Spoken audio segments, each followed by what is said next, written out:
Welcome to Linux Saloon, a place to discuss tech, open source, and where Linux is always on tap. Each show will have a talk about Linux projects, such as a distribution, a desktop environment, or an application. We also chat about the news or any variety of topics from the community. Anything that's Linux tech and open source related is on the table for discussion. I'm Nate, a Linux fitness and vintage tech enthusiast with an almost unhealthy obsession with the OpenSUSE project. There we go. Oh, this is SUSE, but close enough. How is everybody today?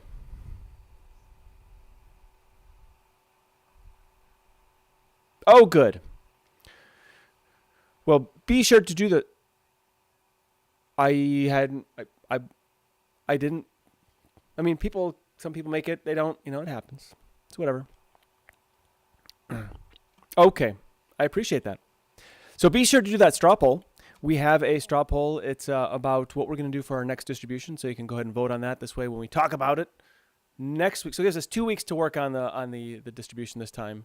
I'm going to try something a little bit different. So I thought it would be, well, it's out there. So if you can just click on that link somewhere and see what you think. Oh, Jinda already put it out there because Jinda is okay. Jinda is a bit of a, he's hot on things. He's hot. Yep. Also, and I don't know, maybe it's gone down since then, but Linux Saloon is like 10 subscribers away from hitting that magic 1,000 subscriber mark. So like, 1/10 away of like, of what Colin has, but here we are. It's not like we're not really a hot show. I mean, sometimes we can get a little bit warm, but not here in the wintertime. So if you want to subscribe and push us over that line, that would be pretty cool. So on the docket for today, thank you.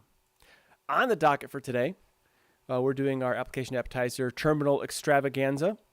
Then we'll do a community free pour, I guess. Ben has got something again, and then. Oh, okay. And then we'll do our last call. Well, whatever. We can also let it organically just flow. Yeah, there's no, whatever. Oh, okay. Neat. Hold that thought. So, I want to get what are you doing in Linux and tech? And I just want to talk about like a really exciting event that happened this week. So, did anybody see the framework exciting release of new machines? Anybody talk about that? I think Swift put a link in the he seemed like he was excited based on his exciting linking. Well, there's a lot of things that they released. So there are a couple new releases. Well, basically a bunch of releases, but the big ones was there's now a framework desktop, which, yes. Oh, it's because I messed up. So here we are. Now I've unmessed it up. Sorry, everybody. Thanks for. Hi, everybody. Thanks for being. Thanks for being hear us all patient now, with me. chat?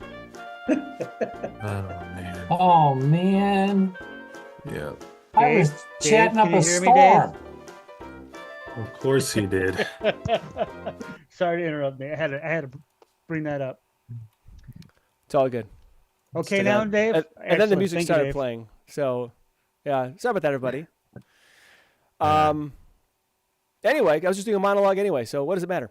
So there's framework has a bunch of new releases. So I just in order of basically what I see on their site. So first they did have a framework desktop that was released. Essentially, it is a largely I would say it's an ITX based main board. It's got AMD's new big bruiser of a chip, and it's cool. And what I think is kind of interesting about this is what starts at basically $1,100, but it has their new Max, their AMD Ryzen AI Max 395. It is soldered to the board, and there's an explanation for that. And there's also the AI Max 385 that's soldered as well. Now the reason for the soldering of the RAM to the board, and a lot of people are like, oh my gosh, Framework's making it so it's not repairable. Well, they basically wanted to utilize the maximum memory bandwidth connection on this. So basically buy the thing with a maxed out of 128 gig of RAM, and then you're good to go anyway. So what does it matter? Yeah. So what's neat about it though is they have like these little tiles, so you can kind of customize the front of it. They've released the CAD, so you can 3D print and design your own to stick in there. Got a couple of the expansion card slots in the bottom, so you can, if you want, different things in the bottom, like SD card reader, USB-C, A, whatever, HDMI, I suppose. So it's all there, and it's advertised as a 4.5 liter PC. I've never seen a computer described by liters. That's usually a car thing. Okay, so By liters. Yeah. Yeah. Man, I was like a 5.3 liter maybe, or 5.7. come on, we got to go All right. 5.0. We got to go with the Mustang engine over here. Oh, okay. Or like a 7.3 like the diesel, the Oh, Power yeah. Yeah. Ooh. So it's not a very like power hungry. It only uses Hey, 400 Rudy. watts of power, and it's already like you can bring your own OS. It's Linux friendly. But anyway, I just thought it was really neat. So what was interesting is the memory bus width is 256 bit, and I thought that was crazy that it's a 256 bit memory bus width on that. How many liters does the bus have? I guess it's 4.5 liter. That's how we're measuring it.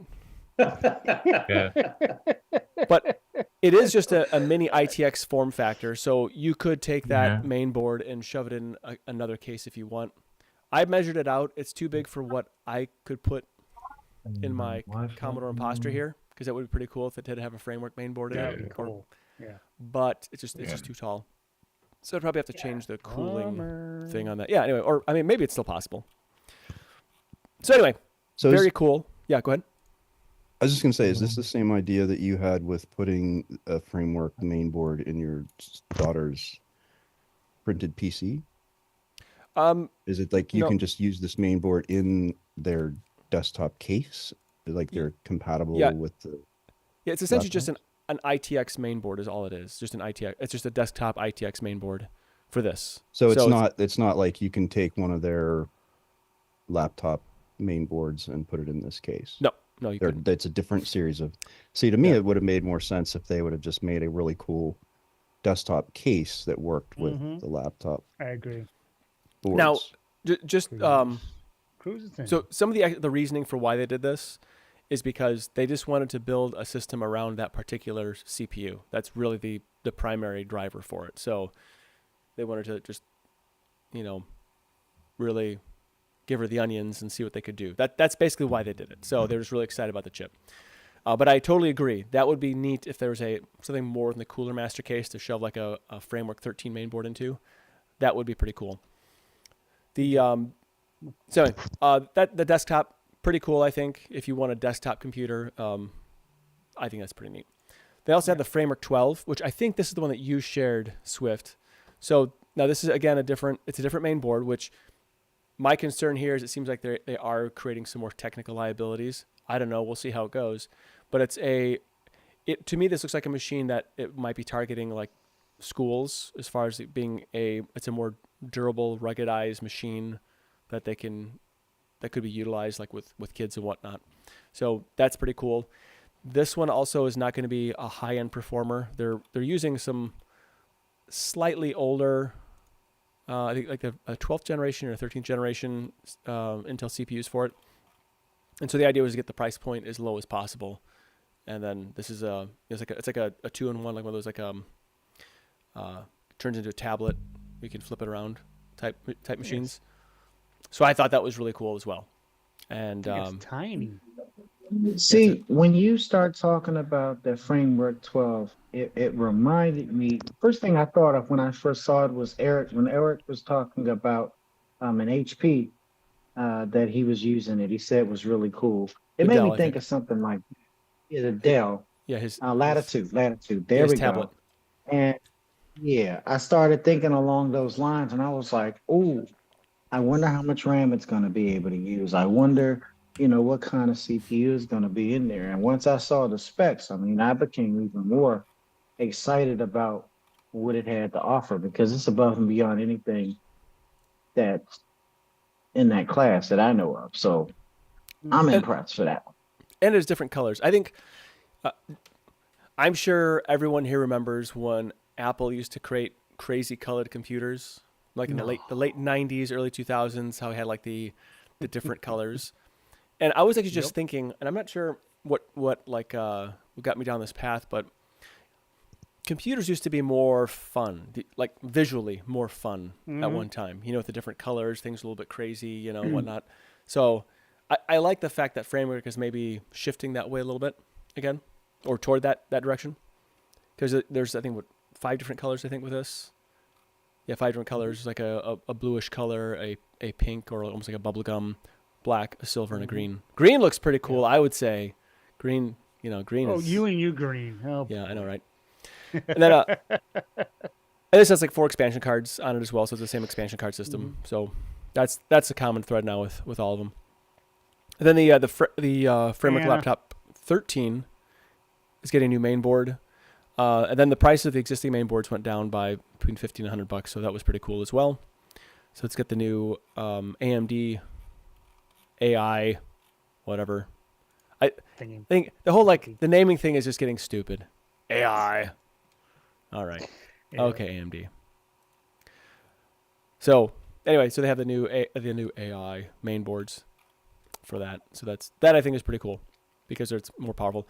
I think that probably not in battery performance, but it looks like these will rival the M series CPUs. So I think that's good. I like good competition. And then the Framework 16 got like a new mechanical keyboard, not keyboard, but like mechanical key switches, so people can build their own keyboards, which I think is pretty cool. So it didn't have as big of an announcement there, but nonetheless, I thought it was pretty neat. So they're still doing that. And also they have for the expansion bay in the back, they have like a dual SD, like 2 M.2 slot.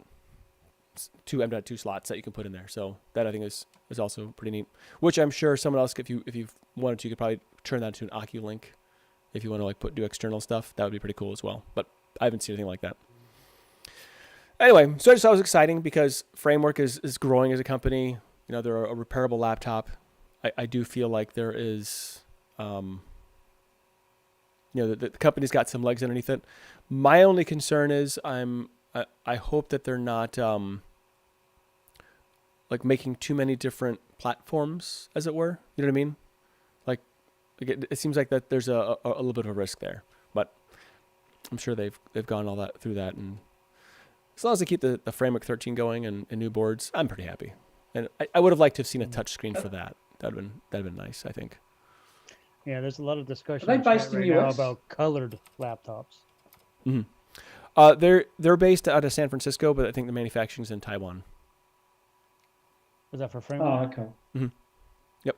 Yeah, I was looking at that the link that you put in there for the desktop. That thing is small. Mm-hmm. It's only 4.3 liters. Oh my. Anyway. Or 4.5. But What no, did I say? it's still cool that it does have the swappability function on the front panel, on the lower part of the front of the case. It's still pretty cool. That's cool. I do totally agree with Eric. I think it would have been we all have our own ideas of if I were in charge, this is what I'd want to do.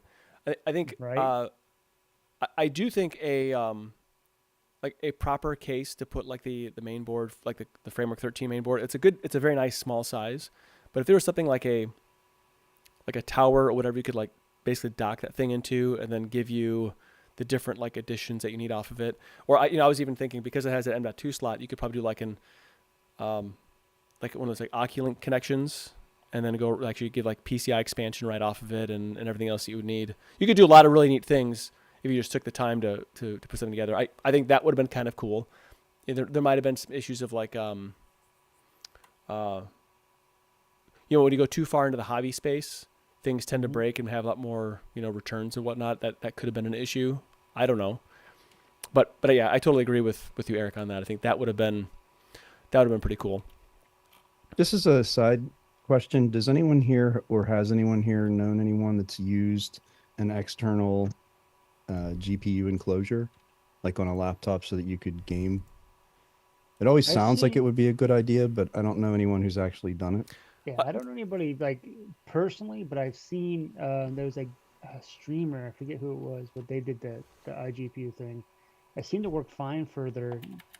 They used to have the stream PC and they had the gaming PC, and the gaming PC had it's like a laptop that they tested out on a laptop with an iGPU, and it seemed to work fine. But I haven't. Yeah, I've never seen it like or known anyone personally. I mean, I guess done that. FireWire is fast enough if you're doing FireWire. an external. Yeah. What year is this? Thunderbolt. I'm sorry. What am I thinking? Thunderbolt. Sorry. Same thing. Hey, Oh, Cruz wants back. thanks in. for making me Alright, feel let old. get Cruz in. You're welcome. Yes. Sorry. Thunderbolt. I knew what you meant. Thunderbolt is kind of a succession, I think, of FireWire, really. So you're not really I you're don't know not where really that off came from. because Oh, Cruz is having issues. the So Eric, Give for what me it's worth, quotes. I've actually been pricing out getting an eGPU to use with my framework because you know my 6-screen setup. There's a part of me that's not really satisfied with it anymore. We need 10. No, so I'm actually thinking of going through and replacing all the screens. Well, not all of them, but the 1080p screens, because when I started, 1080p was more than enough, but now I'm at this like stage where it's like, well, 1080p is really just not enough anymore. I don't know what my problem is. You want some- 4K? Actually the 2K, the 144p, Oh, 1440p. I'm 1440. sorry. Yeah. 1440, yeah. So I saw this. Are you scaling though? Yeah, I do 125% scaling on my Okay. framework. Yeah. So That makes sense. Yeah. I don't know how people run it at native resolution, but I can see No. scaling. So I'm kind of at this. I saw this example, like it was on eBay basically. It was a monitor stand. It had one of those like ultra wide screens at the top and then 2 wide screens right below it, and they're all 1440p screens. And I'm like, wow, that would be great. So I did some measuring and I did some. I built a spreadsheet for this because I'm a nerd, so I could factor in the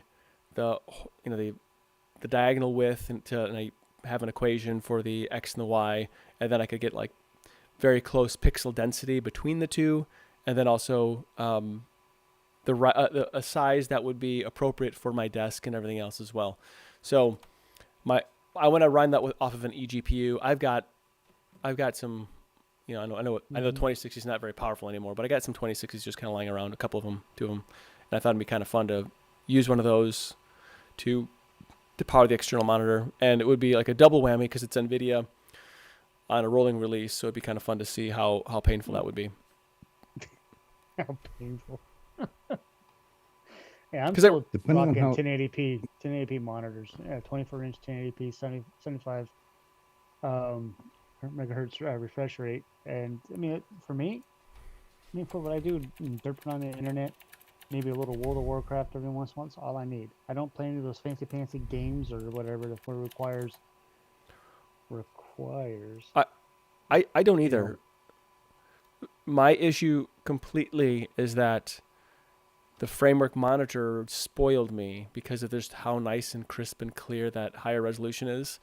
And so now it's now like I crave that elsewhere. That's really what it boils down to. That there's nothing. Yeah. So had It's I like the- not, what's that? It's like the quality of this screen right here. This is a 2013 iMac, 27-inch iMac with the the fancy screen on it. Running And you Catalina? compare that. No, it's running Linux actually. Oh, okay. And you compare that to one of these, basic 1080p monitors. It's night and day. I mean, that thing is crystal clear, beautiful. But other than I got that for free from my brother-in-law's company that they were getting rid of it, and then he was like, "Do you want it?" I was like, "Positively, totally." And the screen on that machine is just. I wish I could have it on all my screens, but See? it's the the glass they use and all that kind of stuff, the refresh, anyway, blah blah blah.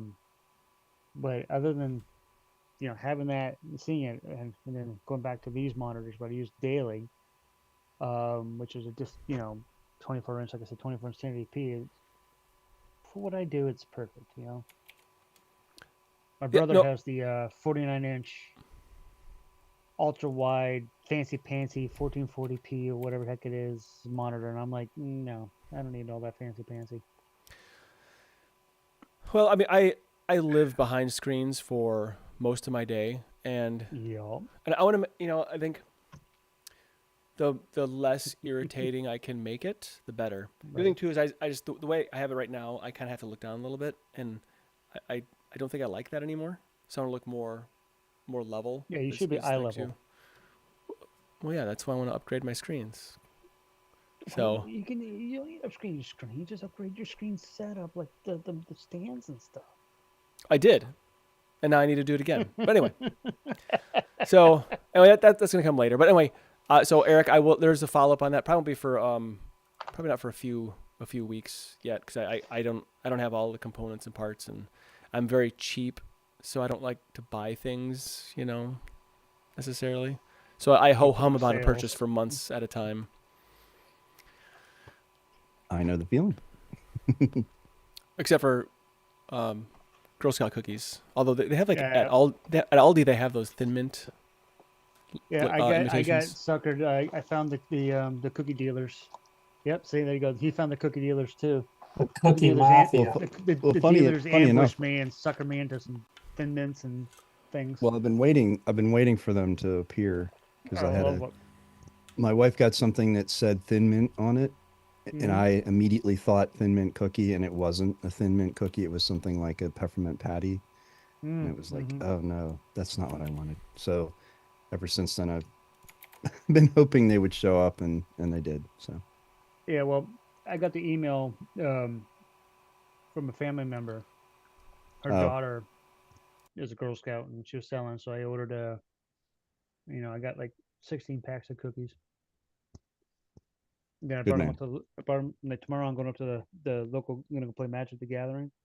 So I'm going to bring a couple of each cookie up there. That's a good way to get rid of cookies. I don't need that many cookies for myself. Yeah, well, that's true. Yeah, that would be dangerous to have 16 boxes of Girl Scout cookies. Mm-hmm. Yeah, it's right there. I mean, unless you want to beat us, then it's perfectly fine. I already have that, but I need to avoid. I walk my 2 miles a day, and then all that good stuff, and then I just like Thin Mints are my weakness. So I got one box, and I'm dropping the rest off up at the nerd store and say, here's for the staff. If you want to share with the people that are playing games, that's fine. Totally get it. To me, I have to walk. I know it's cruel, but I have to walk very quickly past the Girl Scout cookie stand, because I get have suckered every time. Yeah, I'm a sucker. Yeah. Yep. All right. Well, cool. I think we can. Did we have any other comments about framework or any other thoughts there? I have like a bunch of thoughts, but I don't want to turn this into a framework saloon. No, I think it's cool for them to innovate and try new things. I think they've sort of hung in there, and gotten through some tough times, and proven that there was a market for that type of product. I think there was definitely something to prove when they started, whether or not people would care. And, and honestly, they've managed to keep their prices reasonable, I think, for what you're getting. And I've heard really nothing but positive things from people who use their products, which is great. Yeah. They must be keeping people happy. So. I'm certainly happy. My company's happy with them. So, not my company, but the company I work for. They're happy. People there. So, good deal. All right. If you haven't done the straw poll yet, it's a straw poll to decide what our next distribution is going to be. Whatever's number one, that's what it's going to be. So, if you're going to put your thumb on the scale, feel free. But yeah, go ahead and vote on that. We'll get to that at the at the time of housekeeping. We'll actually follow up on that. But yeah, check out the straw poll on what distributions which distribution you think we should do next. So just to cover that real quick, which ones they are. So looking at Bazzite, Chrome OS Flex, Pardus, Pica OS, or Pica.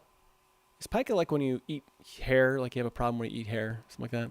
Anyway, and then Vanilla OS. There's something called like Say Pica or Pica. what? It's one of the like I'm gonna Google that. yeah. Anyway, so Bazzite, Chrome OS Flex, Pardus, Pica OS, and Vanilla OS. So that's what we're gonna be. We'll see what wins. Or so eating hair is trichophagia or something like that. Trichophagia. I don't know. I can't pronounce that right. It's some. Either way, don't do that. Yeah, that thing. Don't do that. Eat food. Don't eat hair. It's a tough choice.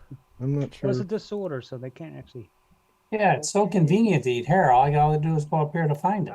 Apparently, myself and Colin, we've had that issue already.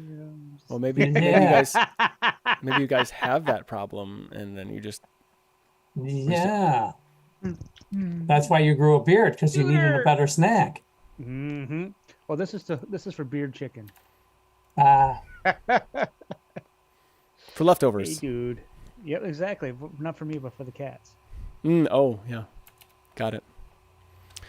All right, so I guess we'll go ahead and get into the application appetizer, our terminal extravaganza. Now, I didn't have as as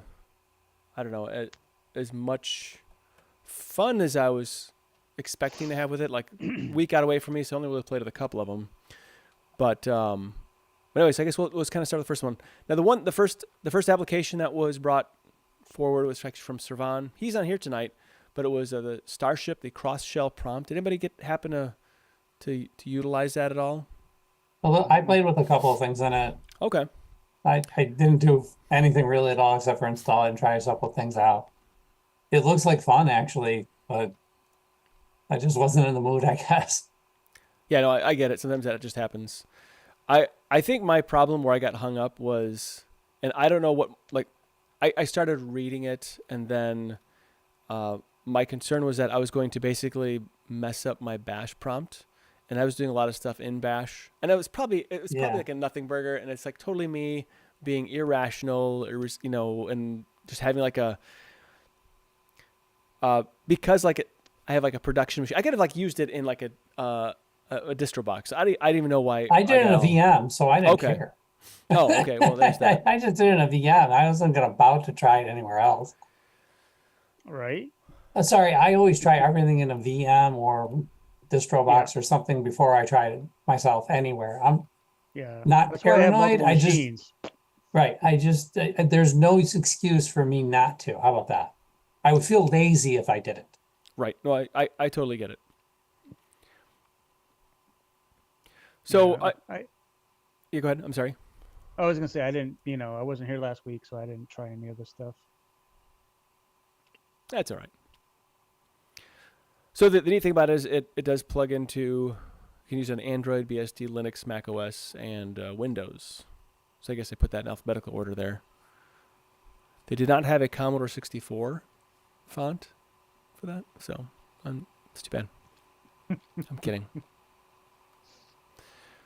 And then you set up your shell for it, and anyway, so I think I did not have a I was looking for they didn't have an OpenSUSE version. I didn't make the attempt, so bad on me. But I don't know. I got a little cold feet there. I gotcha. But it looks neat, though. It does look neat. I was hoping Servan would be here, but that's okay. Another time, perhaps. All right, I'm going to skip to this one here, just in case. So the next one on the list, I'm moving some stuff around here, which, sorry about that. But cmus. Did anybody check out cmus? It's a console music player a long time ago. All right. I That's mean, all right. I don't even remember it, but I do remember trying it. All right. So I did spend probably an inordinate amount of time. Yeah, it was like 2011, I think, when I tried it. You know, I didn't. I tried it this week. Anyway, it was in the open source repositories, so that made it easy. But what's kind of fun about this is, you know, sometimes I don't know. I mean, sometimes a GUI is just more convenient. Sometimes, but this was kind of neat because you could. It was just a very easy, straightforward way to. You can you just basically you add your wherever your music sits, and it'll search those directories recursively. So, you know, under the music folder on that I have on my machine, I've got several gigs of music that I've collected over the years, although not as much lately because of, you know, CDs are harder to come by. Anyway, I played some Fall Out Boy. I didn't see how to make playlists though with it. So has anybody tried making playlists with that? I just kind of bounce whatever song from song. So it just plays. I don't think there's a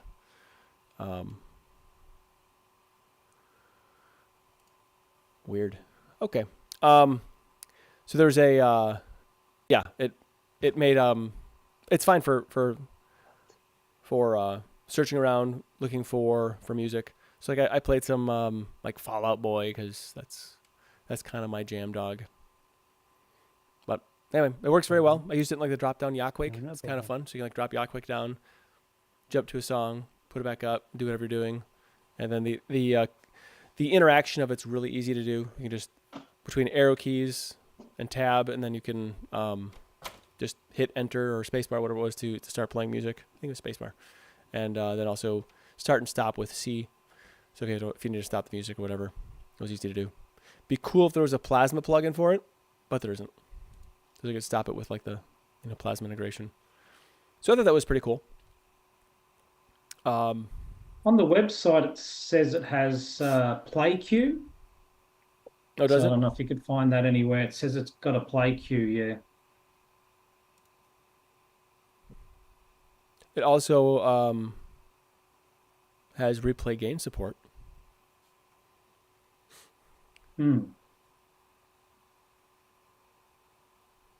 Yeah, but I mean it's a nice, very, very simple interface. Didn't have any like you didn't have to like read through the documentation just to use it. You know what I mean? It was like just simple. Yeah, go ahead. I'm just trying it now, and it doesn't show anything by default. It's just a blank window, so I'm like trying to figure out what. Yep, you got to just give it the options I have to pass it, or? Yeah, you have to give it the location of your. Oh, I thought it would just music check the directory. active directory you were in. Okay. Got it. And I don't remember even how I got it started. No, that doesn't work. Oh. I think I just typed And in this the could directory. be that it works in OpenSUSE and doesn't work on Ubuntu. I'm not sure. I'm sure it works and everything. Okay. I might try installing it again, but I don't want to. No. It's fine. I'm just trying to get it. Oh, I think I there's- have to do more flags. When you start it. Yeah.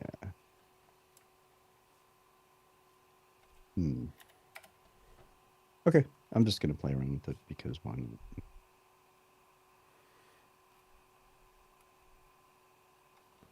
not? I think. Yeah, I think like the first thing I did, I think was I just typed in like the home, like the tilde, like for the library. Oh wait, no, maybe I hit C first.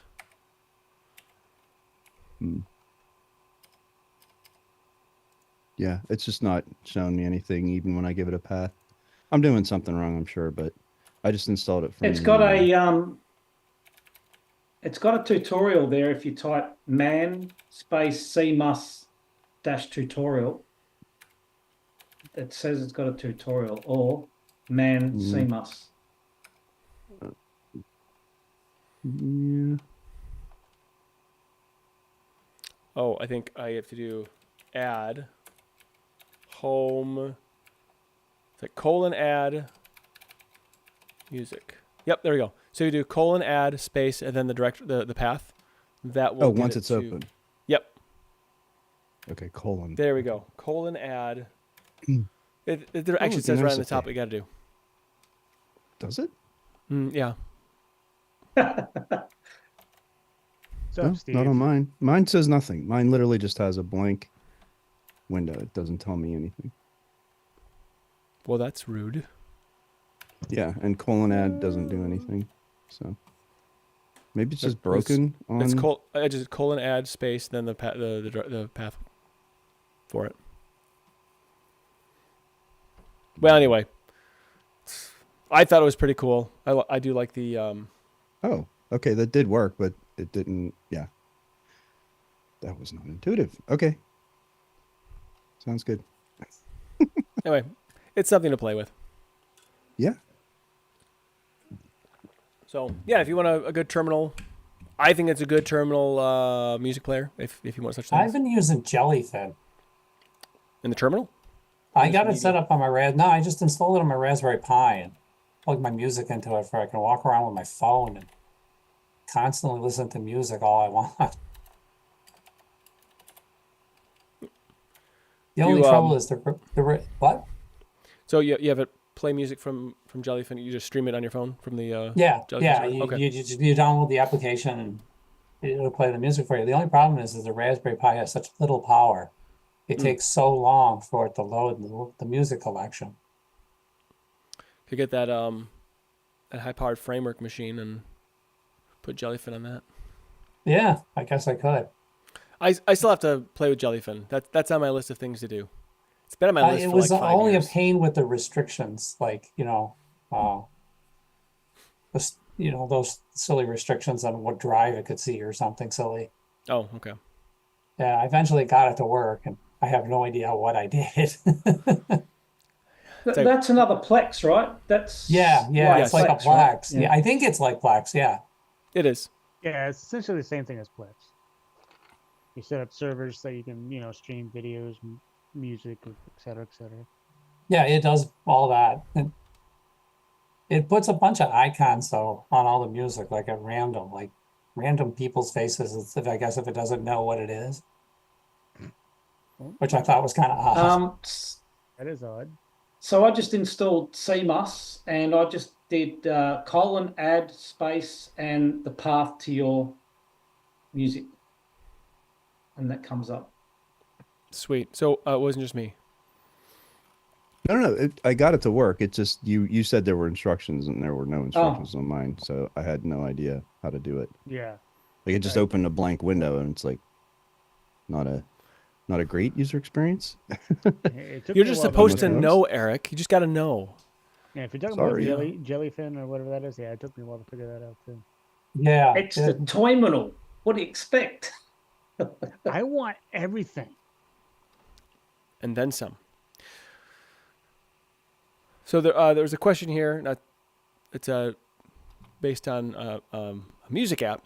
So Philip Collier says, "How is the Gpotter app? Has anybody used that one?" Nope. I think it's for Never like heard of it. managing podcasts. I think I've used it in the past, but I didn't continue to use it for. There was a different one I started using for a while called CPod. I think it was called, but I mean it was fine. And then he also goes on to say that he was big into Winamp back before becoming a Linux nerd. And I think you can become a Winamp nerd again on Linux. I think it had sort of open sourced it and then stopped open sourcing it, I guess. I don't know. I don't think yeah, they make any it money kind off of it. died. Unfortunately, Winamp. Winamp was the best one. They just I didn't like love Winamp. llamas. Yes. I like to kick the llamas. Yeah, they didn't like llamas. I think it's open source now, but I don't know if it's. I mean, I don't know. I haven't there was used some- Winamp in a long, long time, so I don't I don't use MP3s anymore. Oh. Nowadays everything's streaming services. I mean, come on. Yeah, I understand. I get it. I mean, I It's paid for harder to YouTube buy Premium CDs these days. I find, even movies. But God, Maybe it'll come back. I haven't bought an actual CD or DVD or Blu-ray or whatever is going on nowadays in years, because everything's digital. I still like to buy DVDs. I bought a few even recently. Yeah, so the issue is that when we had DVDs, we just ripped them to the computer and put them on the Plex. Right. That's exactly Alright, what I do. So why we don't need that anymore, because you can just nowadays you can actually stream from Plex. Well, my issue is, like, so I do pay for a couple of streaming services, and then they just decide to no longer have it available. So I'd rather just have it available always. That's why, like, what we do is, like, when we go to, like, say, Amazon, for example, we have Amazon Prime. We just download whatever whatever's available. We download it then, and we have it forever. Put it on Plex. Really? That's good to know. I didn't know you could do that. We'll have to follow up on that another time. Got to make sure it's completely legal though, because I don't want to get like. Oh, it's legal. They have a download button. Oh, okay. And then you can put it. What format does it provide it? I don't know. Honestly, it's my brother does that. He clicks the download button, downloads it, and then puts on Plex. Or he just or he just buys the movie right off of Amazon before or whatever it is, TV show or whatever before it goes away. He just purchases it if he wants it, and then puts it on the Plex. That's cool. I got a catch, guys. No. So another application. I think this was provided by you, Colin. The rsgain. rsgain. Yeah, ReplayGain command line utility. I guess I didn't. I understand the purpose. The purpose of it is to. I'm still convinced it works 100%. Sorry. Yeah. Did it? Sorry, go on. I was saying, I think it doesn't reprocess the audio. It just changes the audio level, like instruction to whatever player. That's my understanding. Right. Oh, so it doesn't actually physically change it on the the music, does it? No, I think it just changes only when you're playing, is it? Oh, yeah. okay. It does go through the thing and actually tells you that it's minus the gain and plus the gain after you run it, but maybe but it's not. It doesn't change it permanently, is what you're saying. Yeah, it's a so there's a ReplayGain 2.0 protocol. This is my understanding when I read through it. And so it allows whatever player to basically allow you to like normalize the levels by telling the application to boost the audio on it. So I don't know where it. Okay. I think I may put that like in the metadata of the audio file, but it doesn't actually change the file contents itself. It just changes some metadata information. Okay, which is my experience anyway, because it doesn't seem to sort of work. I thought it did, but so you got to use a player. I did my USB stick. Yeah, and they're not the same level. Definitely, I can tell just by hearing or listening. So the same level. The player that you're using has to respect the ReplayGain information as well. So if it doesn't, then it don't play that. All right, so I have to look for another one then, because it used to work really well back in the day. You could just do your music. You used to change the files so they were all normalized, but this one obviously doesn't do that. Oh, it was a good try. I have to keep looking, I suppose, for something else. If anybody knows anything, let us know. Then the last application we had in there, and our extravaganza, was the Spotify player. I couldn't get it to work. I logged into it, and then I couldn't actually get it to play anything from my Spotify account. So I don't know what happened there. Maybe I'm a numpty, but I went through and I did all the commands, and then I just kept getting one error after another. Maybe I did something wrong. I don't know. I'm not a doctor, but it didn't actually work for me. So anyway, that would have been a cool application to have too, a Spotify player. Did you claim you're having trouble because you're not a doctor? Yes. Okay, so doctors wouldn't have had that problem. No, a doctor would have known what to do. Gotcha. Okay, just checking. In my world, everything can be just as it needs to be.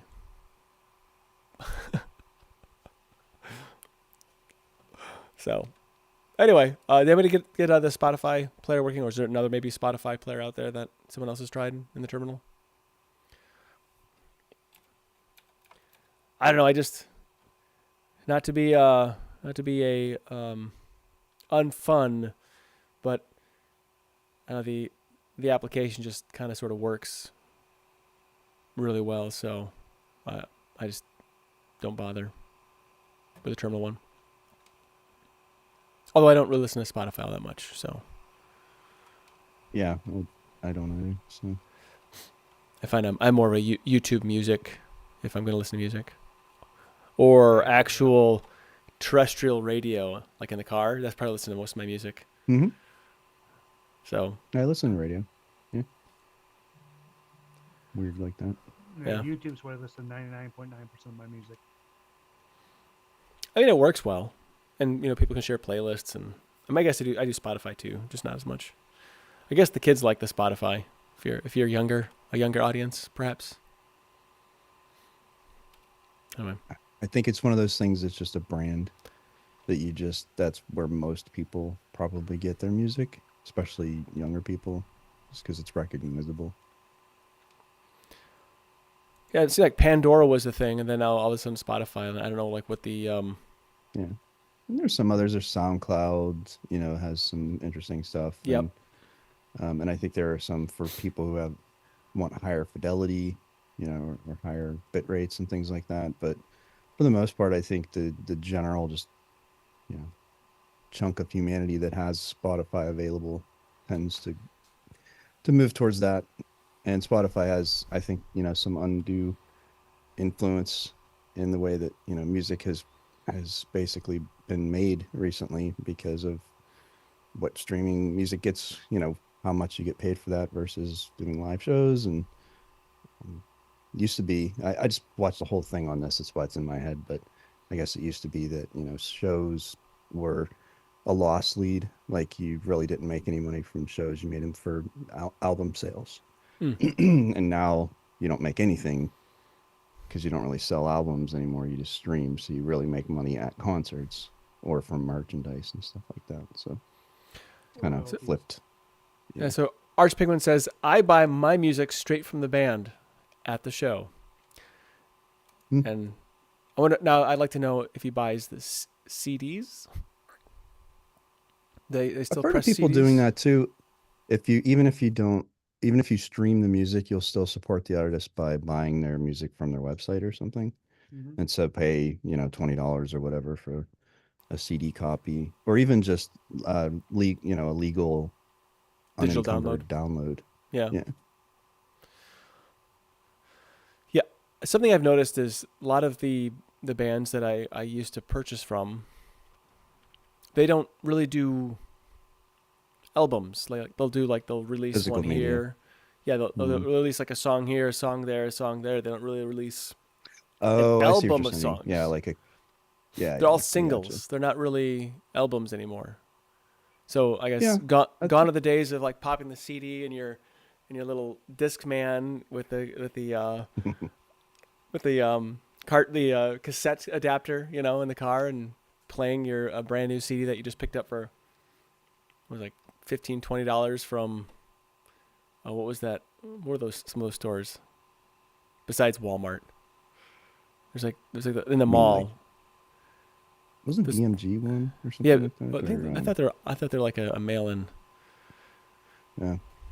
There was Tower Records for a while. There was I think it was BMG. I can see Unless the I'm store. I thought Okay, there was no. BMG in the mall, at least the mall that I went to. I don't remember, but I know Tower was one of them, and I can't think there was another one, but yeah, it was hard to walk by that place in the 90s and not get sucked in to go shop for CDs. Yeah, like the wall of singles too, that like things that just came out. There's FYE. And Yes. Sam Goody. FYE, that's it. That's the one. Yeah, Sam Goody, FYE. Yeah, those are Sam the two. Goody. I think that's the one I was thinking of. Yeah. And then I remember we're just down from FYE. There was KB Toys in the mall. Now that mall's basically dead now. Really sad. Malls are dead in general Jason, you're on a different mic or something. You sound like you're across the room. Because I have my headset up. Then there's. Okay. But yeah, I was snacking on some chicken. Does anybody remember Camelot music? Mm-hmm. Yep, that was. But what was the mail-in one? The Columbia record? Yeah, Columbia Records. Columbia Yeah. House. Yep, where you get 3 cassettes for a penny or something. If you bought one at full price or something like that. Yeah, some crazy thing. You get like, $100 worth of CDs is like, 50, $100 is like 50 CDs or some junk like that. Yeah, it was you could join and then you got a promotional thing and then you'd quit and join again, and yeah, there was an easy way to game that. I built a pretty substantial collection from doing that. I mean, you'd eventually pay for a couple full price, but you'd get so many for like a huge discount. It was kind of crazy. We started with cassettes and ended up doing it with CDs. Those are the days. I just thought it was fun, like when they do like new releases, you could go in there and you could actually listen to the music, right there. Mm-hmm. But a full album too, you end up discovering, especially when you bought it on a physical piece of media, because you felt obligated to listen to it, because you're going to get your money's worth. Either that, or you felt salty for having to pay $15 for one song. Right. But that way you'd end up listening to something, and I found a lot of music that I really loved that would have never been played on the radio had I not bought the CD or cassette that I wouldn't have found out about otherwise. So. Yeah, I remember I bought Nickelback, right, early 2000s. Hey, Nickelback is a good band. I don't care what anybody says. All of a sudden, people just started to like dislike them for no good reason. Anyway, with arms wide open. Okay, that song was no good. But there's actually like the deeper cuts on. I can't remember the name of the which album it is that I have. I thought they were a lot of fun. The ones that never had any radio play.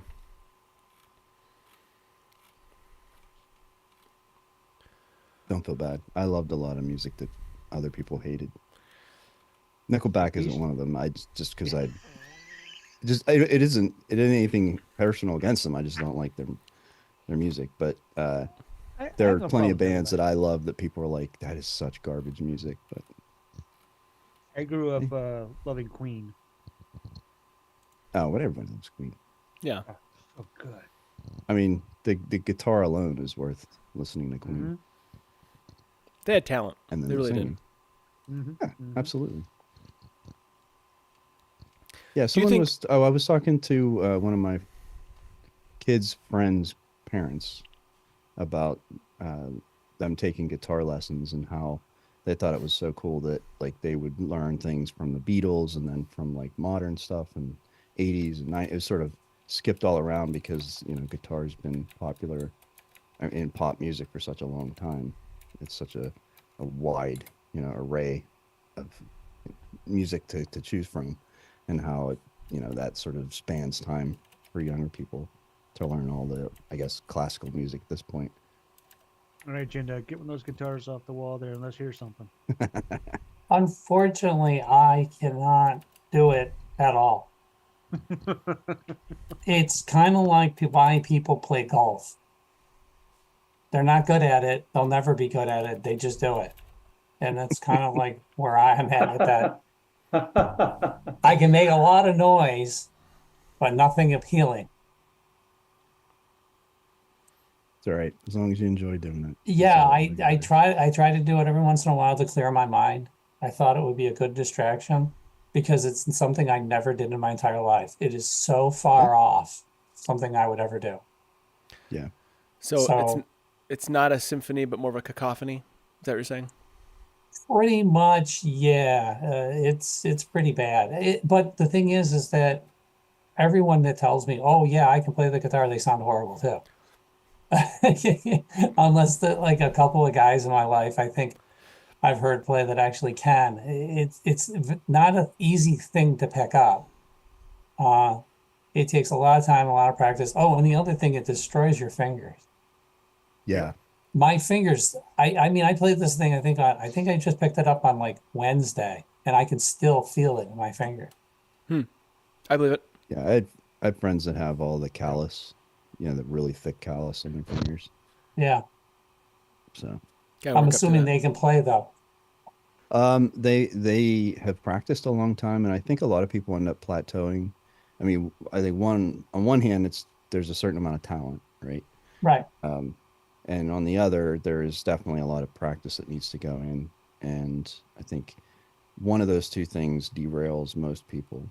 Either you don't have the time to really do it as much as you need to, or you just don't really have a talent for it. And so I know a lot of people that are good at guitar, but I wouldn't say that they were like guitarists, like in the purest sense. Right. They enjoy doing it and they can play some things fairly well, but it's not like they can just sit down and play, like riff, and you know what I mean? Like they don't have that confidence to just be able to just play. So I have a bass guitar and I do play a little bit just for fun, funsies. And I do actually have a music talent that I've just buried. I used to play a lot of instruments at one time. But anyway, I'm on the other side of the musicians. I'm the I used Play to the be a radio? sound engineer. oh, okay. No, I did the the soundboards, crossovers, all that kind of stuff. Oh, that's cool. For I did I don't know if anybody have ever heard of you ever heard of Speech from Arrested Development? Is that the song that they use? No. Mr. Wendell was one of the songs I did. Okay. Way back. Yeah. way back in Mr. the day. Wendell. I know I that. did. Yeah, I know that group. I ran the soundboard for one of his concerts in Boston. Oh, that's cool. Oh, neat. It was a unique experience. He brought in his personal soundboard. I was going to use mine, and it was all gold plated. Everything. It was a fancy pantsy, huge thing, and it was a lot of fun. He was a great guy. And of course, he's short. He's like a little itty bitty guy. But yeah, it was a lot of fun. So one of my favorite things to play, besides like some Seven Nation Army, is the Fat Albert song on the bass. that wow wow wow wow. I'm sorry, Fat Albert. Oh goodness, that brings back memories. Yeah. Oh man, that's a good one. I was Yeah, thinking more like Norman Greenbaum's Spirit in the Sky, you know? Fat Albert, he says. No, Fat Next Albert. thing you know, That's he's gonna bring out the Kool-Aid guy. hey hey hey. It's Fat Albert. So yeah, it's just like the intro part. It's just fun to do because it's only a few different fingerings. So. Nice outside. And then, so I worked on that for quite a while until basically my kids asked me to stop. So anyway, I don't think I've ever seen that show. But Fat Albert? anyway. Oh, heck yeah. So, do you think internet technology has kind of ruined music in a way? It's made it more accessible. Yeah. It's ruined it as far as it to an aspect for the actual musicians. I don't know how hard or how easy it is nowadays for them to get quote unquote paid, because there's so many different avenues that their music is distributed. So I don't know how that all works, but I mean, I imagine I know they get royalties, but I don't know if like you were mentioning earlier about concerts, is it actually beneficial for them to do a concert nowadays? You know what I mean? Yeah, I'm pretty sure concerts are really the only way they make substantial money is through ticket sales. But even there, Yeah. I mean, they're damned if they do and damned if they don't, because on one hand, they've got services like Spotify playing fractional cents, for playing a song. And then on the other side, you've got Live Nation and Ticketmaster. Basically, it's like a mafia. You have to use them if you want to get your shows sold. But they kind of take such a huge cut that, it's kind of unfair on Right. that side as well. So it's very difficult to be a successful musician, to gain enough of a following. So I think there are bands that do okay with, they have patrons like people who do Patreon. And I mean, there are different ways Yeah. to make music and make money making music, but you really have to have a fan base to survive now. I don't think you can possibly just live off of streaming revenues and maybe even concerts, honestly, unless you're selling out large venues. Right. Gosh, yeah. I think, for me, I would say it's opened up a lot of other artists that are not being played on radio, and that's been pretty cool. Like to discover new artists that way. Independent artists, so to speak. What's that? Independent, Yeah, independent artists. Those that are not mainstream. mainstream, and there's some like really talented musicians out there that I enjoy listening to. Just quite a few, and so that's been kind of fun. But I guess music I wouldn't have I would not have heard otherwise. That's actually different and worth a listen. There's also, I don't know, like most of the corporatized music that that you're subject to now it just feels cookie cutter and not interesting. And so I like that aspect of it, but I do miss the aspect of like going to a record store.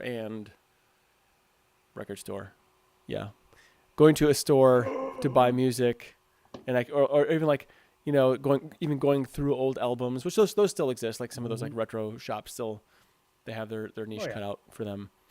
And so I guess I do kind of miss that piece of it, but I don't think I'd want to go back to that necessarily, but it might be a rose-colored glasses thing, I think. Yeah, as a consumer of music, I like the for me personally, I like the streaming services myself. Yeah. And sometimes they do a good job of offering unusual or non-mainstream stuff, but not they don't do a great job.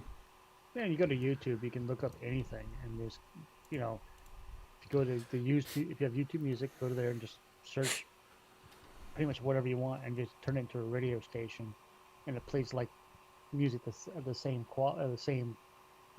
concept, genre, whatever you want to call it, and then you can just pick your favorite artist and click start radio, and next thing you know, you got hours and hours of similar music.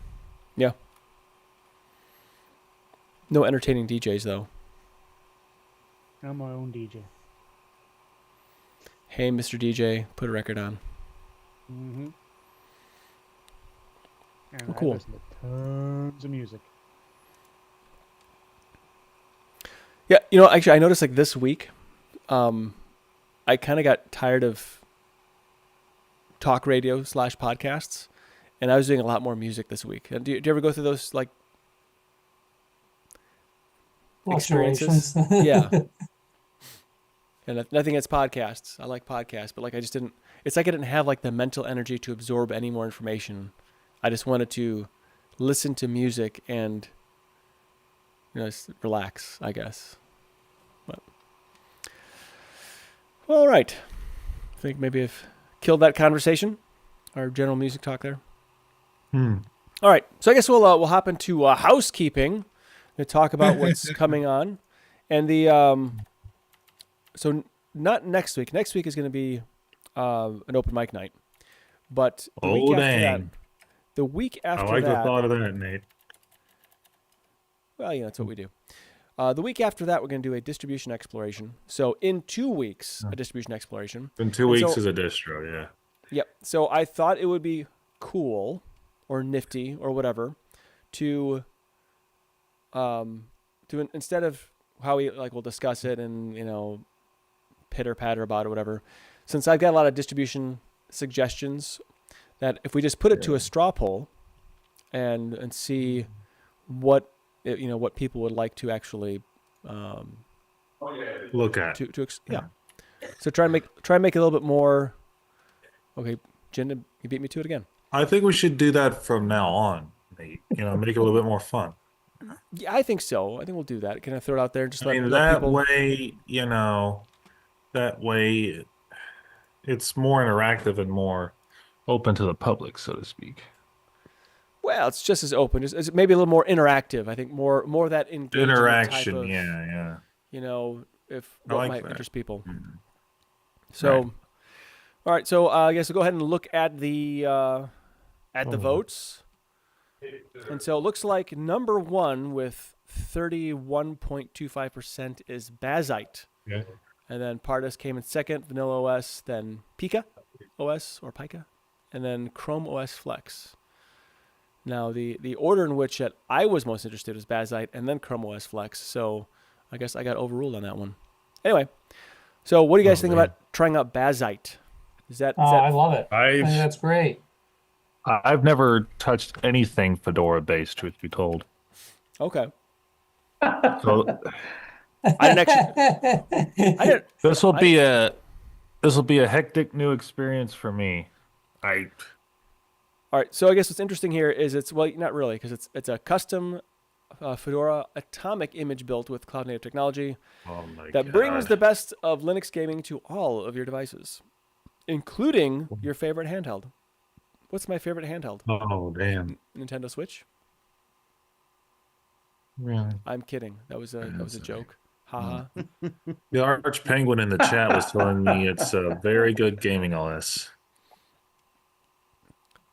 So this might be. Oh, okay.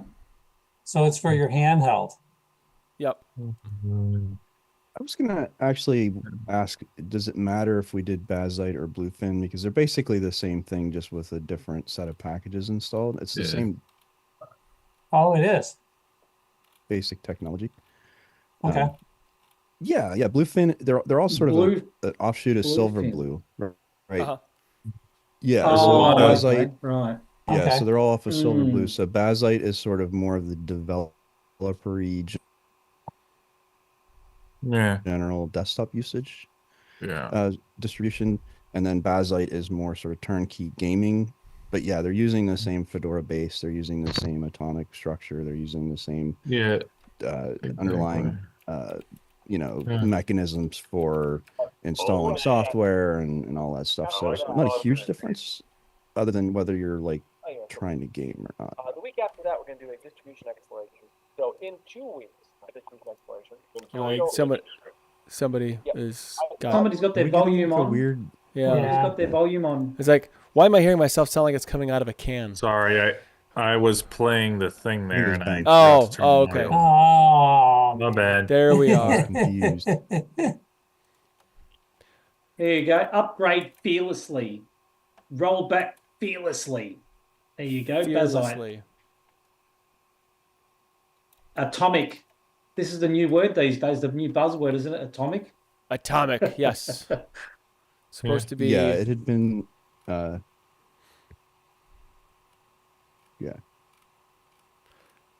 I think Atomic's a little bit different. Basically, game. It started as a game mutable. focused, right?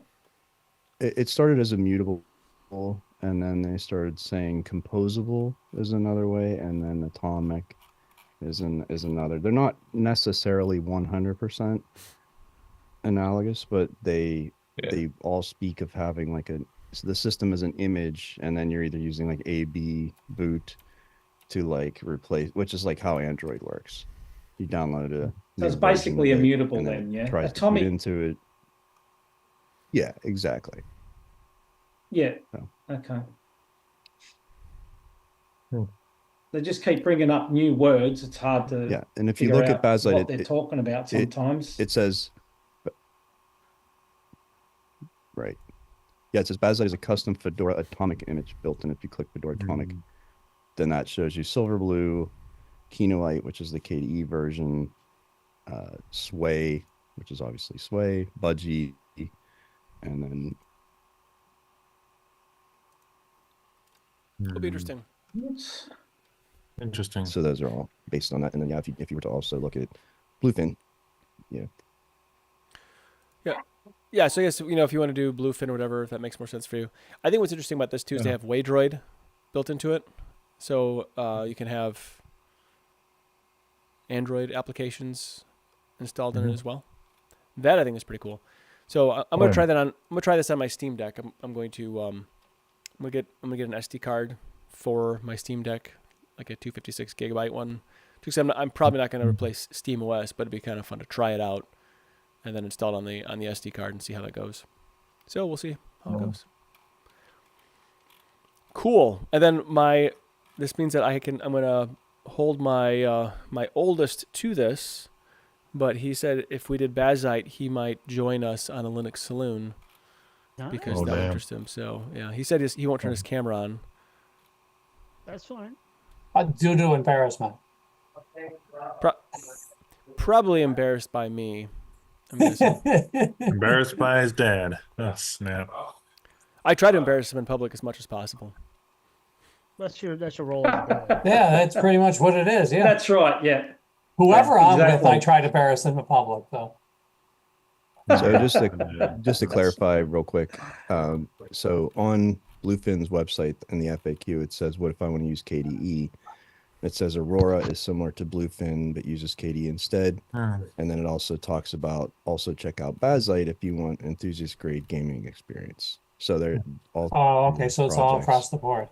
They're all using the same base, and then it's just a tweaking of like what DE, what desktop environment, and then the focus of it, whereas Bazzite's going to be gaming, and Bluefin and Aurora are going to be more general.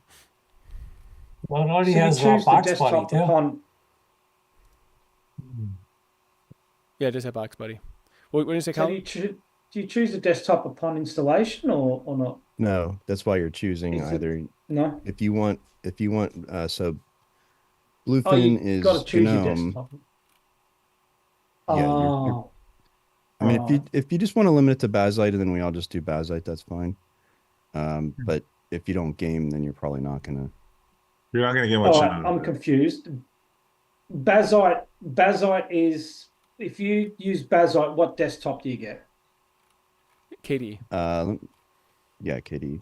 KDE, is it? Yeah. So if you want the GNOME one, what do you download? Bluefin. Yeah. Is that how it works? Okay. All right. So that's the reason for the different names. Different Rightio. names. Well, desktop, and then also the focus of it.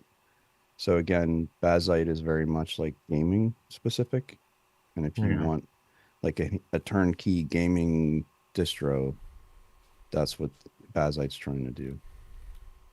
Whereas if you don't game, or you want a more generic desktop experience, then that's where Aurora would be KDE and Bluefin would be GNOME. I think it's all linked there on the it's all so if you go to the bazzite.gg, good game, you can get right there to everything you want to get to. So that's pretty cool that they do that. Okay. I'm probably going to download Bazzite to my USB drive and give it a run soon. See what that gets like. I've heard I've heard they have I've heard that Fedora in general has pretty darn good NVIDIA support. So I'll rate this valuation to his mind. Yeah, I think it's pretty. I think NVIDIA support's pretty decent anymore.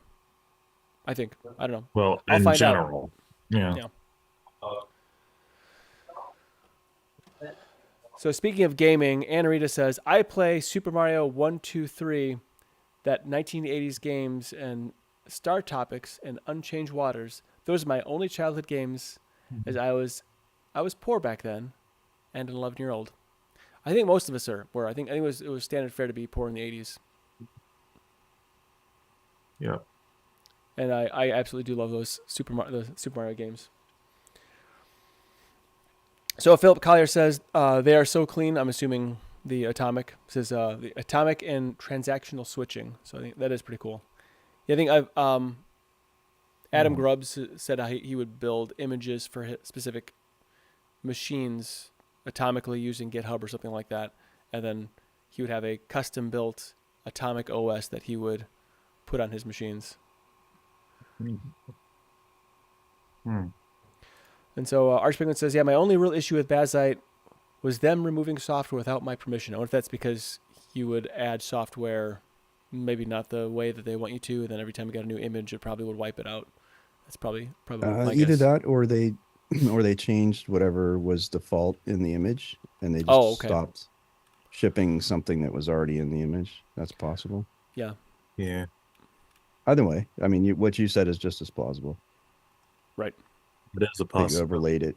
Yeah, you overlaid it and somehow ate it. Yeah. Well, it's no fun. Yeah. That's a drag. I think that's why I still lean more toward the traditional desktop environments at this point. Yeah. Like, I think they're neat, but you know. What do you think? Oh. But you know. I think they're going to become more popular in the future. You'd have to think. I mean, when you look at the success of Android and things like that, I mean, you install, you uninstall on Android, and the system's never messed up, right? So Yeah. Yeah, it's not a bad way of doing things. I think the issue though is, with Android, you're not really changing the hardware with Android. So you have whatever hardware you have is the hardware you have. So if you're not gonna do anything Yes. special or specific, for the most part, on an Android-based machine, while a computer is more of they're general, right? So you can do different things with them, choose different hardware amalgamations to serve whatever need you have. True, but the concept is the same, isn't it? So you use flat packs, but you have a stable system, right? So you install flat packs, uninstall flat packs, but your system remains the same. And you got access to your user accounts, but nothing else, right? Or your user folders and stuff. Is that right? Or Yeah. You don't have access to system files, right? So, Right. So if I want to install Tailscale on SteamOS, I have to, every time there's an update, I have to reinstall it because it's a system level that I can't integrate as being a part of the operating system. So the problem with that particular system is the lack of, I can't keep it the way I want to keep it. So every update will wipe that out. Now you can install Tailscale on Android, so I don't know how they're doing that differently. Not sure. Yeah. And I suppose the other problem is if you don't have the software you need in Flatpak or Snaps, then you're a little bit up the creek without a paddle as well, aren't you? Right. So DistroBox would be the solution for that then. So you could put DistroBox together. Oh, true. Yeah, that's true. So an update wouldn't take away anything that you've installed with DistroBox, would it? I Correct. doubt it. No. Yep.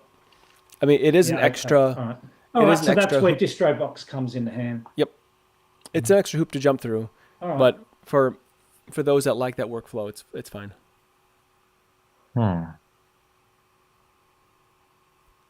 Something what I've been works for thinking people about is- these immutable distros. Right? I'm sorry. Say again.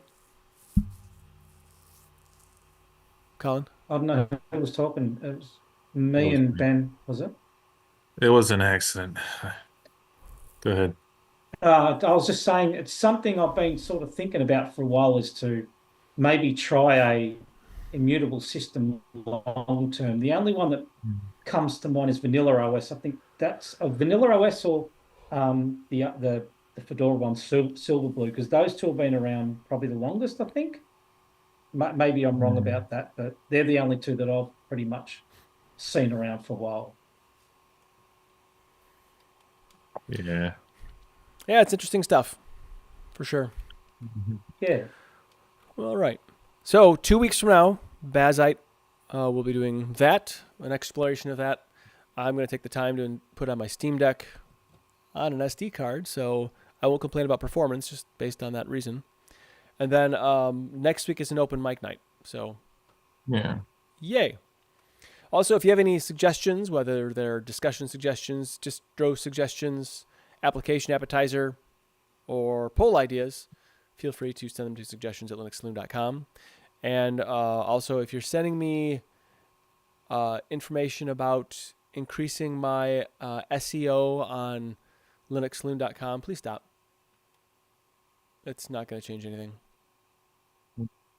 So, anyway. All right, so I guess we'll move on to some news and open discussion topics.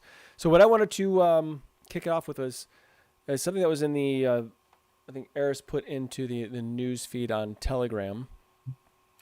So it was a Linux app release. I figure since it's a, since we're talking applications anyway, I thought this was pretty interesting. So it's the the Linux app release roundup. It's from OMG Ubuntu. So again, I don't know if anyone has checked this out yet, but there's February provided a bumper month of Linux software updates, seeing big releases from productivity suites like LibreOffice, OnlyOffice, and plus a crop of similar app updates, which didn't merit a full-length article in this blog. So, for those on a fixed release Linux distribution like Ubuntu, such updates may fix a finicky flaw, improve integration, or add a niche, but coveted features, you don't get those between the static releases. So anyway, so here's what's new. Shortwave 5.0. Anybody use this? It's a radio streaming app. Shortwave supports background playback in GNOME Shell, answering the most popular issue on the development tracker. When active, it appears at the quick setting menu background apps, the quick settings menu background apps section. So the shortwave radio station recording features ever handy. Also sees changes. You now get an option to set custom directory to save recordings, minimum and maximum duration of recording, and global recording mode. So you can save all the tracks. It autosaves all recorded tracks and decide for each track. So looks interesting. I don't know, does it require a shortwave or is it shortwave radio station recording feature? So I guess if you have the ability for like some sort of a software defined radio, maybe that's how it works. I don't know. Not sure how that works now. Yeah. Because that would be pretty cool if you could actually. Does anybody here remember recording music on the radio, on their tape? Remember that's like, okay, there's Yep. some station out of Absolutely. Chicago. I can't remember the name of it, but there was when songs would come out. But anyway, so that's pretty neat. So yeah, now I'm actually. But anyway, it's a flat pack. So Used to sit there waiting for the ad to finish so you could time your recording perfectly when the song started. Yep. Yeah. Yep. You couldn't scrub the timeline very easily with that.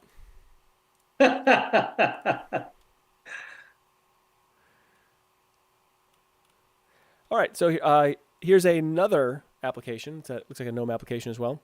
Something called PZip, PEA zip, 10.3.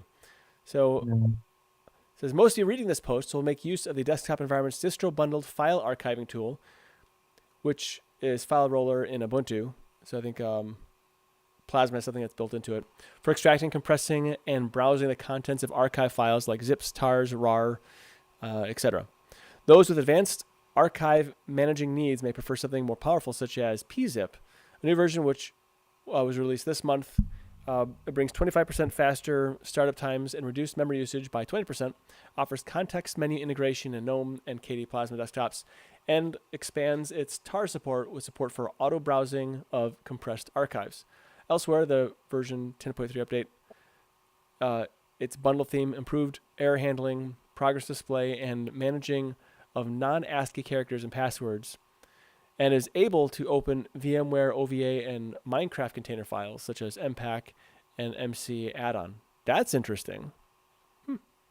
In all, this is a solid update for a long-time cross-platform and open-source file compression tools. For details on where and how to install the latest version on Linux, Windows, or macOS, check the official website download page. So that's pretty nifty. Would anybody have a need for that, like OVA files or Minecraft stuff, or is that not really a thing for most people? That's not something I pay attention to. No? Okay. Well, nonetheless, kind of neat. Another application on here called gthumb, open source image manager. You put out a new release, I think last week, the first update in nearly a year. Desktop photo managers have, or so it seems, been supplanted by everyday computing with cloud-based tools and mobile apps. Yet these apps remain useful for organizing, sorting, and editing, and viewing large collections of images, including those which aren't photos. The gthumb release adds a couple of minor enhancements for the increasingly common WebP image format handling, plus a couple of bug fixes. So you can download it on GitHub, compile the latest release by hand, or for an easier life, just grab the Flatpak. The package is unverified, but is maintained by the gthumb contributor.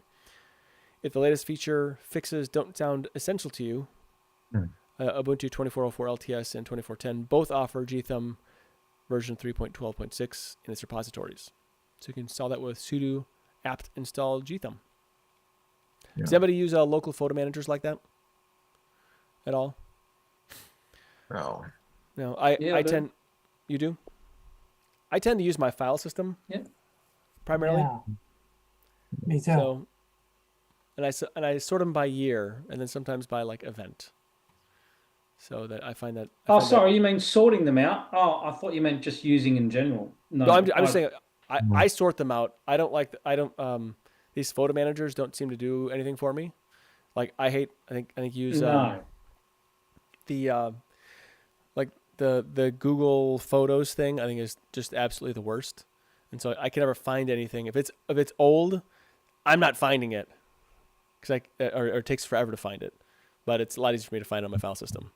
Maybe because I'm old. I don't know. That's gonna be my excuse anyway. No.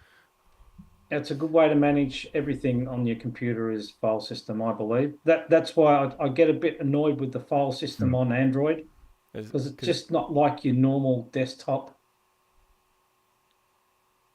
Correct. It's just not good.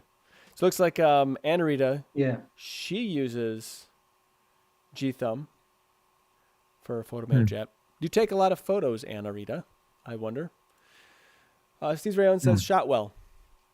Well, congratulations. I'm glad you shot well.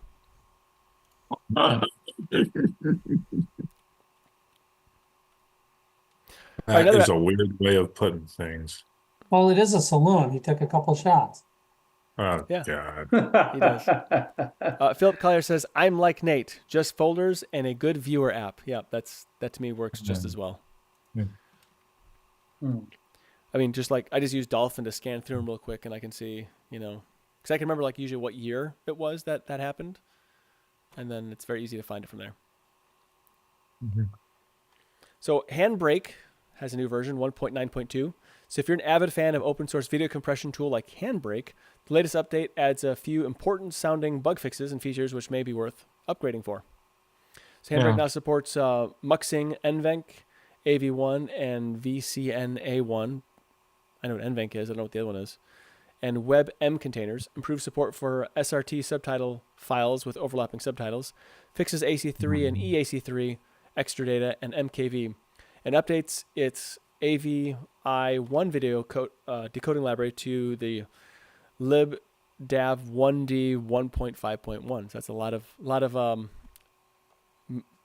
meaningless letters and numbers there. The Handbrake Windows version resolves quirks with title bar and taskbar progress, would incorrectly show multi-instance encodes, and a crash that happened if importing chapters with a count of mismatch and crop controls that wouldn't enable. So you can check it out in Flatpak. I used to use Handbrake all the time, but now I just use make MKV for all my. I don't really cross. Handbrake's awesome. Yeah, I used to use Handbrake for like ripping DVDs. Oops. Yeah. But I haven't since make MKV. It's been not as much. So, Well, I've got some videos that I've ripped in the past, but I've come across some that won't play if you plug in with the USB stick in the TV. So I've had to actually redo them with Handbrake, and they come up. Yep. Yeah. Yeah, that's what we used. We used Handbrake to rip all our DVDs to put them on the Plex server. But Handbrake is not a ripping tool. Yeah. So it says. I've used it to convert concert movies, actually. Convert, Concert rip, movies. whatever. Well, I mean, they're downloaded concert videos is what they are. Like what kind of concerts? Oh, you know, Foghat, Aerosmith, stuff like that. You're too young for that. Hello Kitty. I grew up on it, Nate. Come on. Oh, okay. I grew up with it on my parents doing. Yeah, I got you. I did not care for the, Gen Z stuff. I grew up on the more, what would you call Actual it? good stuff. The old goodies. Yeah. Yeah, I guess. Yeah, I grew up on Aerosmith, Queen, all the good stuff. Oh yeah, man. Yeah. Sadly, I never met Steven Tyler though, so I didn't get that luxury. Hi, Bob. I think he's still alive. He still is. Yep. It's not too late. But sadly, he can't sing anymore because he popped his larynx at the last concert. Maybe they can stitch that thing back together. I don't know. He probably screams too much. At his age, he's done. He's 70-something, man. He's not coming back. You guys are so negative. AI. You never know. It's gonna be AI Steven Tyler. Hologram. It's gonna be like Holographic Gorillaz, Steven Tyler. Aerosmith. I mean, So- Anyway, go ahead, Andy. Dolphins in there. Run with Dolphin is in the chat. Run with the dolphin. Hey. All right, another application in this roundup MX. Go ahead. is yes, he is. I wonder if he's got any news for us. So FastFetch 2.37 has been released. It's arguably the best NeoFetch alternative. It comes thick and fast this month with a month's fury of releases, adding to an array of small fixes, system features, and general finesse. Among them, greatly improved support for Haiku systems, support for the physical memory module in NetBSD, and a weather module now respects the temperature unit configured, and some missing variable inits related to GPU report on Linux have been added. Users on macOS with the latest M4 chips will now see CPU and GPU temperature stats. Linux users with older NVIDIA GPUs are looped into vmem size detection, while Tilix version detection on Linux is said to be more performant. If you fancy fancier system stats, then the highly configurable FastFetch is the go-to way to do it, regardless of which operating system you're on. The fetch and release version of FastFetch, head to the project GitHub release. No, to fetch the latest version. See, I see what they did there. To fetch the latest version of FastFetch, head to the project GitHub release page, which has debs for Ubuntu users and all manner of architectures, including AMD Intel, ARM64, RISC-V. Alternatively, you can add the FastFetch PPA. So does anybody here use FastFetch? I think that's one I use, is FastFetch. I know it's one of those things. Yeah, it's FastFetch. I don't use any of the fetches. I tend to I run it once and then I don't really use it again. I just like having it in my bash RC or my ZSH RC, whatever shell I use, just so I like to just set it, forget it. I always end up clearing my terminal after a few minutes anyways, so I just put it in, all good enough. That's me. Probably should install one because it gives good information sometimes, simple information that sometimes you need. Yeah, but as long as you don't put it in the bash RC, it doesn't run, right? Well, you just type in FastFetch. Just type it in and you just type in FastFetch. Yeah, that's right. Yeah. Yeah. All you gotta do. Okay. So should probably do that.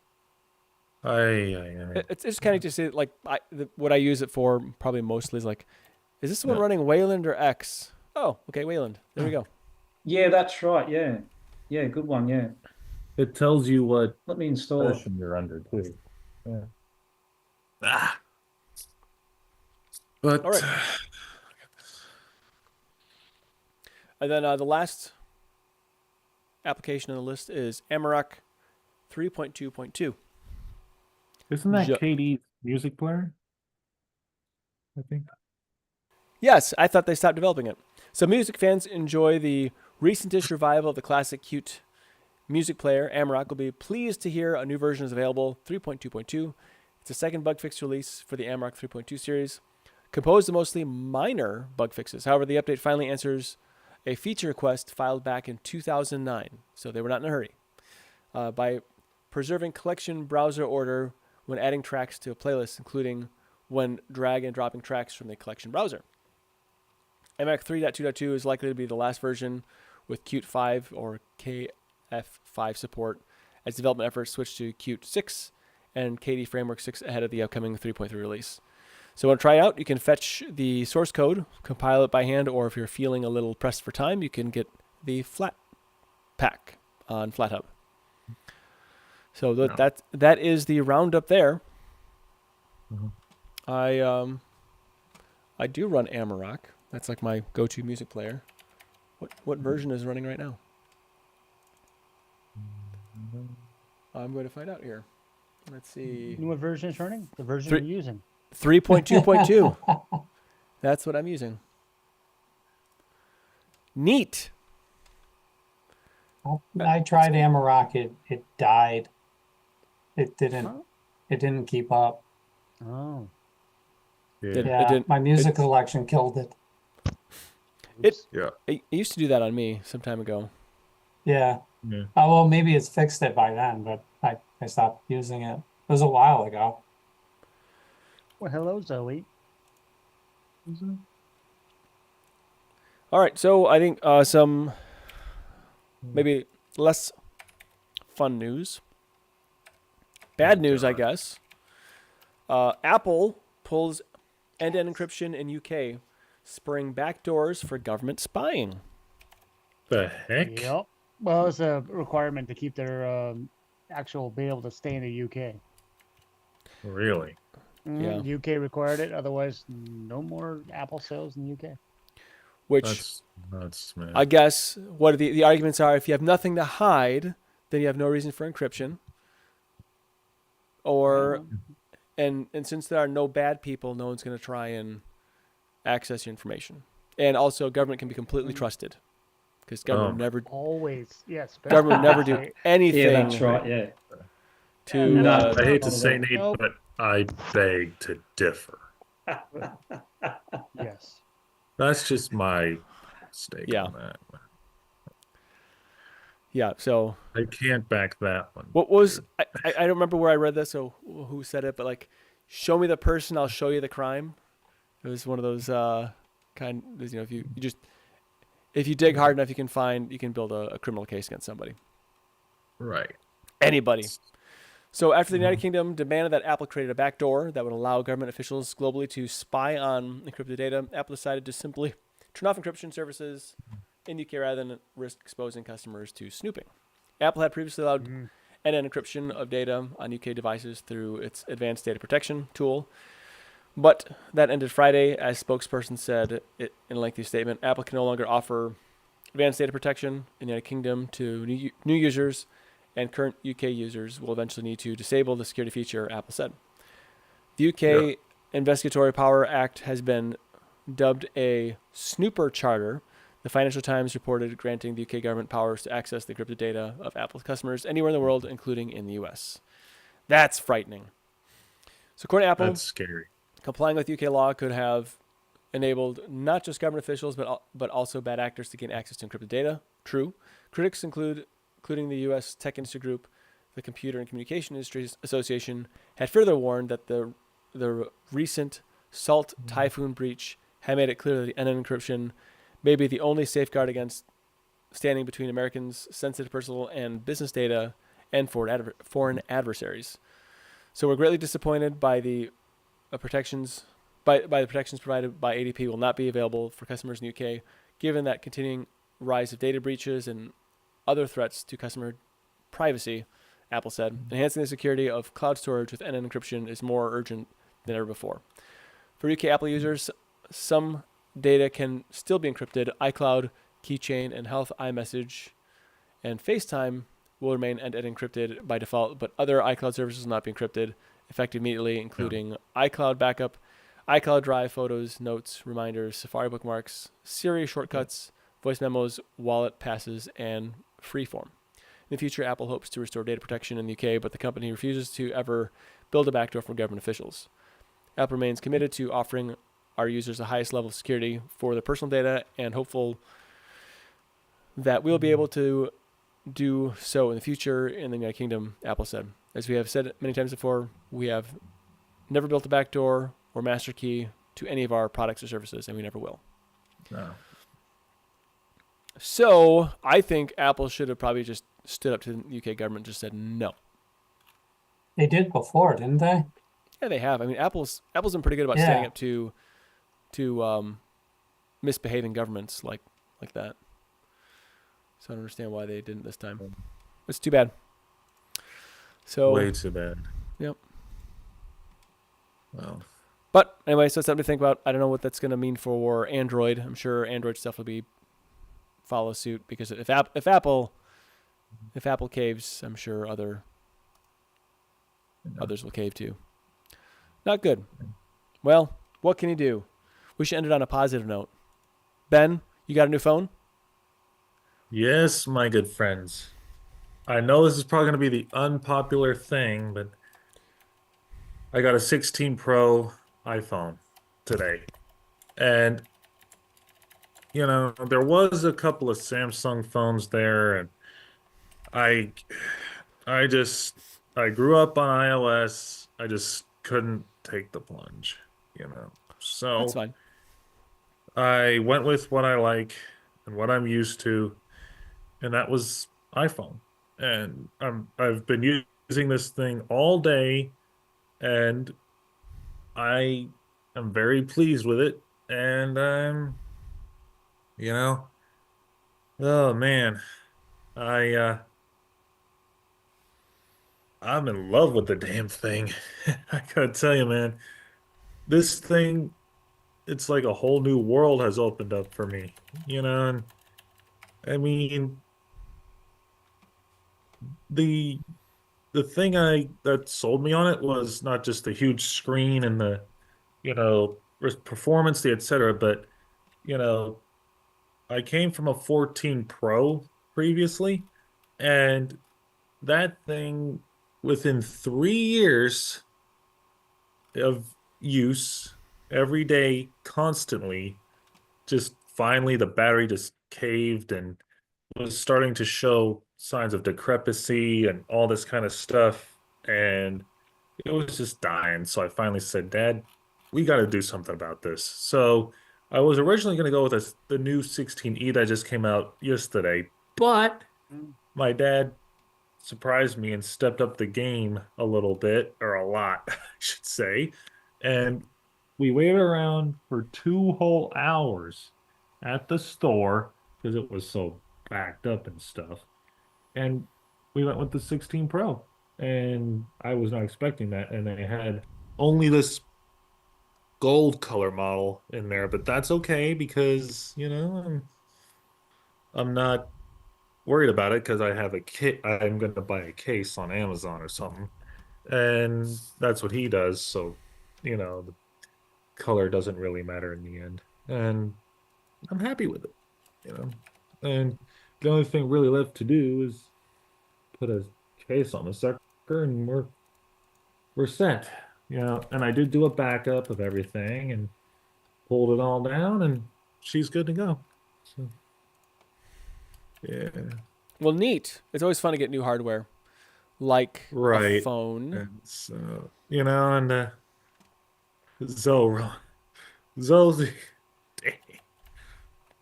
well, yeah, but either way, yeah, I'm happy with my purchase, and I'm stuck with it for about 2 years, so all's good. Good deal. Yeah, Now, the way this went, hold on, the way this went was we traded my old phone in for a discount, and then the rest are paying on the bill. You know. Yeah, I think I used to use iPhones, but then I could do everything with Android with a lot less work, so I just went with Android. Right. Well, you know, we all have our preferences. Yep. So either way. Is that Android or Apple there, Jason? That is And Apple. there's Heather Brown. Hello, Heather. I like the Apple ecosystem mainly because I have the iPad and the Mac Mini, and it all syncs. Yeah. Right. Well, I got an iPad too, so I just use KDE Connect to make it do what I want to do because it's too old anyway. Yeah, and I do have KDE Connect on my phone, and you know, weren't we talking about something around BSD earlier, Nate? Something application that would work with BSD, but that was the extent of it. Yeah, well, I gotta be honest, you got me flowing again for BSD at that moment. So after this, I might go check out the latest Ghost or FreeBSD and just screw around with it for a little bit. Cool. It'll be fun. Oh, and another thing about this phone, it's finally all USB-C. Yep. No more Lightning stuff. So either way, yeah, I am very happy with it, and just wanted to bring up that little mess about it. So, Well, neat. It's always fun to get new toys. yes. Good deal. And I'm going to be playing around with it for the next few days and see how it goes, and maybe during open mic night I might have some more news on it, and we'll take it from there. Neat. All right. All Well, right. have a ball with that new purchase. Yes. And, So, Nate, one other thing, and this does pertain to my distro. I Okay. found a killer new black and purple theme, and I plan to include that in my next version. I forget the name off the top of my head, but Arch Penguin sent it to me, and I was like, I'm in heaven. So, it's going to be the default probably in my March ISO, and it was like, oh my God. So, yeah, I plan to include that as an option. I don't know if it's going to be the default, but it might be in the next release. So we'll take things from there. So, excellent. Fun. either All right, way, well, it is time for go ahead. last call. So, Colin, are you doing any videos? recently. No, No videos. Not a one. no, Yeah. Is Colin going to do videos not again? yet. No, Okay. Well, I hopefully will probably. Just time. Yeah, no, I understand. I'm the same Time boat. is the issue. Yeah, Time is simply a Yeah. concept that must be overcome. Oh my God. yeah. I don't have the ability to overcome it. Well, okay. Then Jason, are you going to be joining Days Vintage Apple Tech tomorrow, or are you doing more like IRL things? I will be doing the nerding, aka IRL. Magic the Gathering. I got you. Uh, What do you mean, oh God? What do you mean? Hey, if you like no, it, you like I'm it. saying you're tempting me, Jason, to get back into cards. Oh, it's a glorious, expensively glorious thing. I used to be way into Yu-Gi-Oh, and then I gave up that addiction, and now you're tempting me on the whole Magic crap, man. Oh yeah, Magic the Gathering. It's such a I glorious actually thing. have the computer version of it. I don't have any IRL cards. Yeah, don't get into the card version of it. Once you start, it's You an can't endless back pit out of of it. despair. It's a lot Well, of it's fun. hard to get out of it once you get into it. It's a lot of fun, but it's buku ba. Oh, dang. I'm scared to even think about starting up that habit again. Well, I mean, I I'm think still- if you're go into ahead. playing chess and strategic games, I think Yeah. Magic the Gathering it's like Yes. chess on steroids.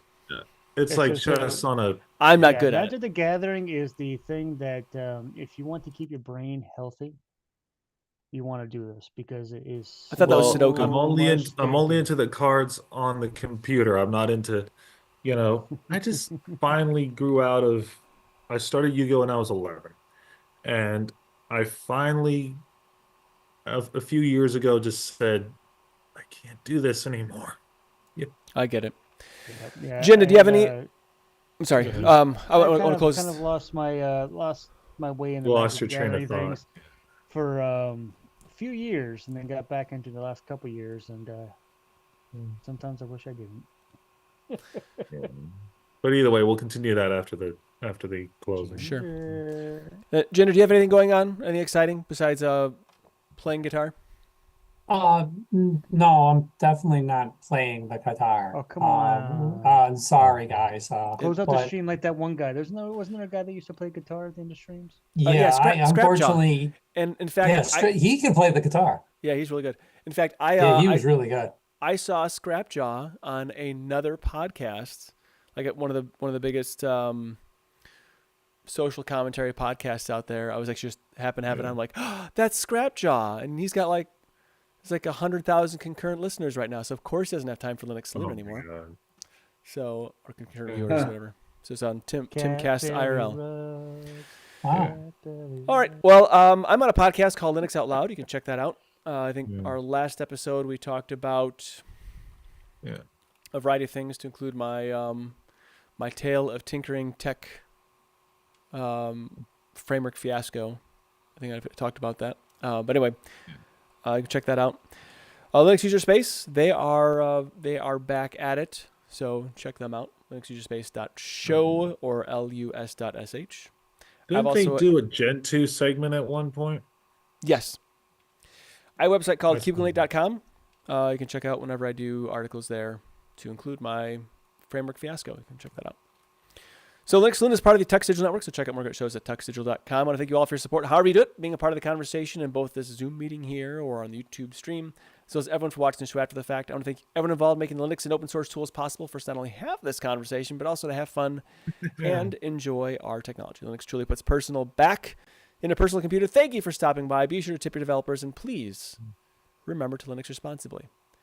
Until next time.